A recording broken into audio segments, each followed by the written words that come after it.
and we'll do the last one.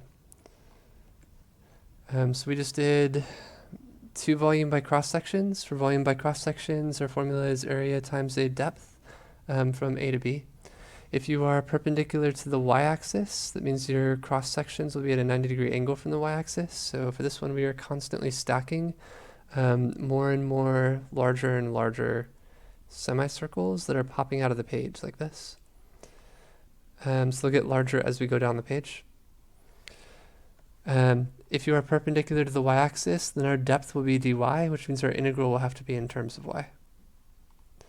If we are perpendicular to the x-axis instead, like the second problem, then our depth will be a dx and our integral will have to be in terms of x, but our formula is still the same in that our volume is equal to an integral from a start point to an end point of an area times our depth.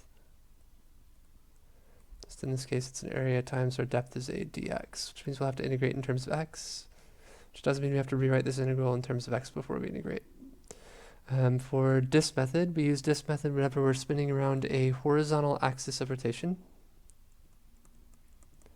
If the axis of rotation is horizontal,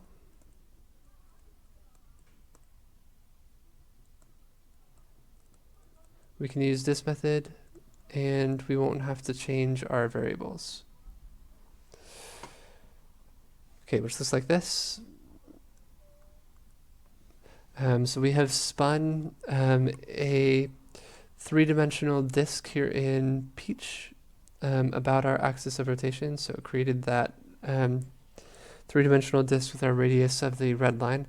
And then we've cut out a 3-dimensional disk in green with the radius of the green line to get a disk with a hole in it. And if we keep stacking those disks with a hole in it on top of each other, then we'll end up with a volume that is a hollow shape. Our final shape would look like this.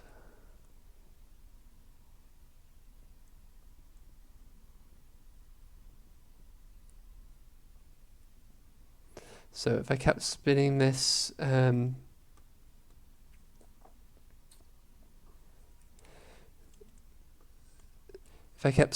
area about our axis of rotation, I would end up with a hollow shape that looks like this.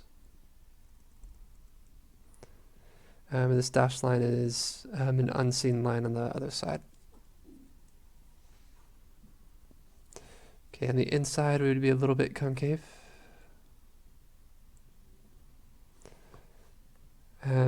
Since we had to spin that area about here too. Okay, for our last one, I want to spin around this vertical axis of rotation. So I am over to Kelly now. Kelly, if I want to spin around this vertical line, will I need to use disk method or shell method? Okay, shell method. We know it's shell method because we're spinning around. Vertical.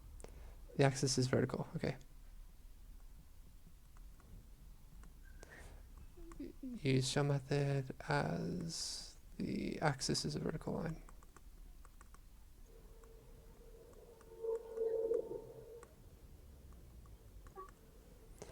Okay. Shell method's general formula is our volume is equal to our circumference, which is 2 pi r, times our height times our width from A to B. And we're going to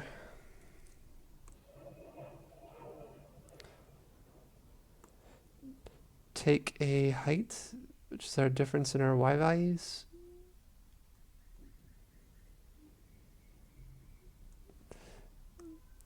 and spin that height around our axis. Plus a little bit.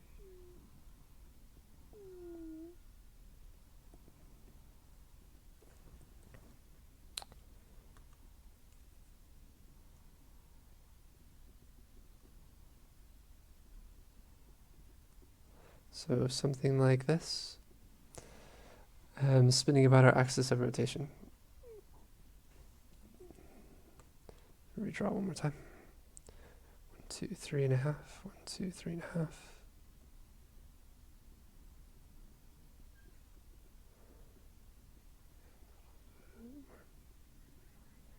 That's much better.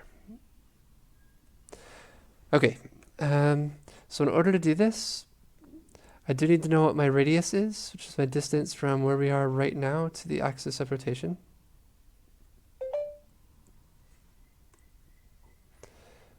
So Callie, I'm going to start there. What's the radius? The radius is 4 minus x. 4 minus x, perfect. I'm going to use that to eventually get this yellow line, which is my circumference. Okay. Our radius is always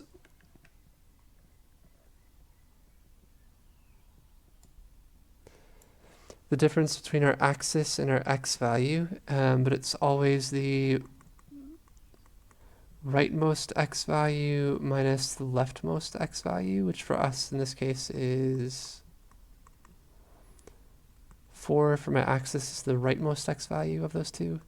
And then our own x value here is on the left at x. Okay, if you want to see it visually, our axis is 4 units away from 0. So we can say this length is 4. Our current box that we are moving from the left to the right, from -1 to +1, is currently at x. So my difference between them would be my green line.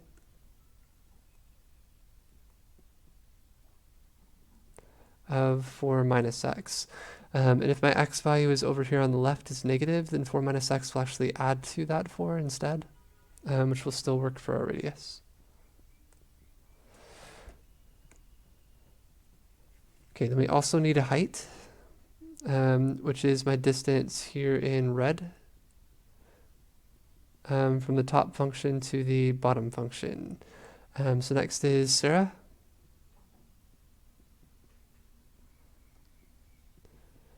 I'm cutting off information you need, but how would I find the height?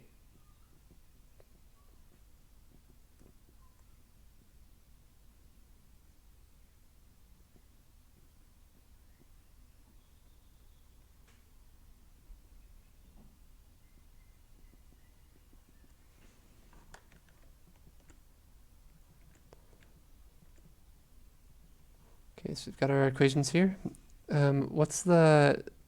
What's the height of our box as we move from left to right?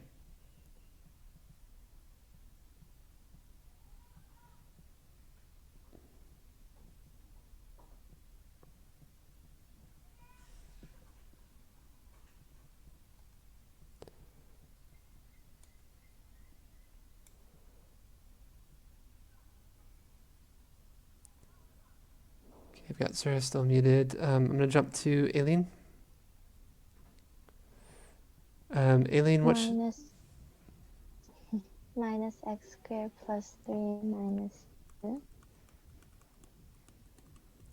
Okay, so our height is negative x squared plus 1.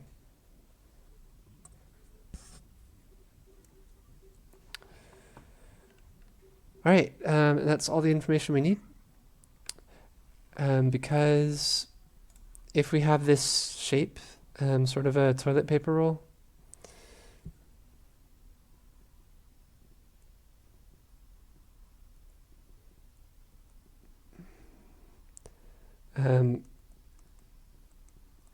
if we cut this and form a rectangle instead, so a rectangular box, then we'll be able to see what's happening to our volume. I should have matched our color code. So in red we've got our height. In yellow we've got our depth.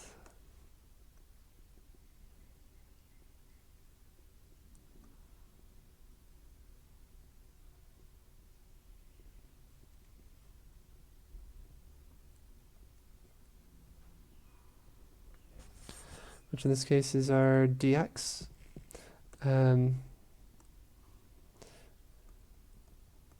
Our height, and then this length here would be based on my circumference, is this part here in yellow on our graph, is 2 pi r.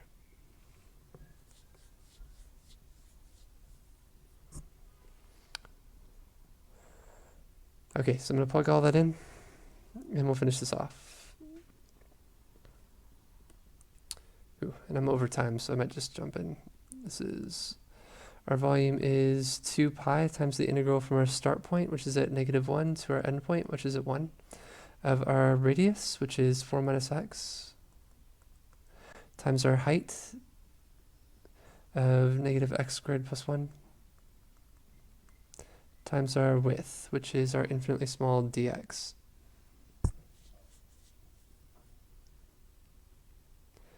Okay, so if I multiply this out,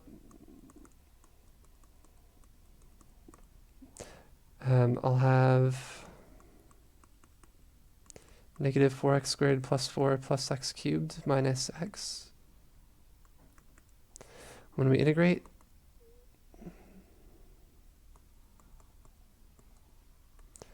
we'll have 2 pi times -4x cubed over 3 plus 4x plus x to the 4th over 4 minus x squared over 2 from -1 to 1.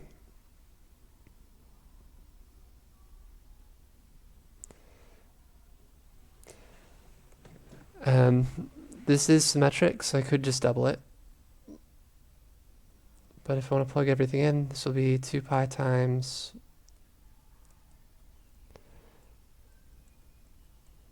-4/3 plus 4 plus 1/4 minus 1/2 minus 4/3 minus 4 plus 1/4 minus 1/2. Okay, we'll come. Okay. So then I'm going to subtract upper bound minus lower bound. We've got -4/3 minus 4/3 is -8/3. 4 minus -4 is +8. 1/4 minus 1/4 will cancel. -1/2 minus -1/2 will cancel. So I've got -8/3 plus 8. I'll get a common denominator.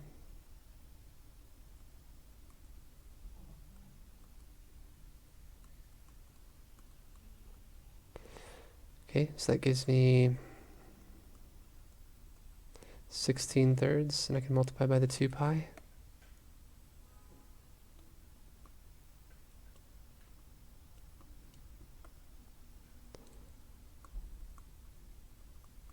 To get 32 pi/3.